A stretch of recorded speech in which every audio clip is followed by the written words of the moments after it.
For drawing, we have a 6B pencil. So this is for like sketching faces.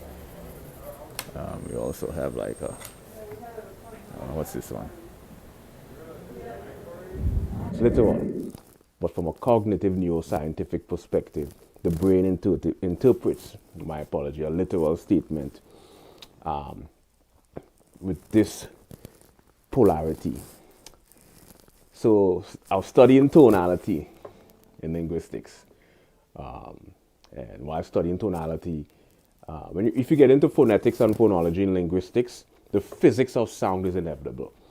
And from a research scientist perspective, With expanding bubble. So we have the sound that propagates at 700 miles per hour. That's amplitude, frequency, that velocity.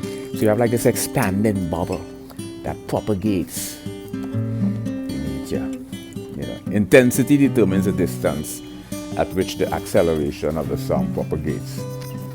So we have amplitude, we have frequency, we have velocity, we have acceleration, and we have momentum. So what is the disparity? What is the correlation?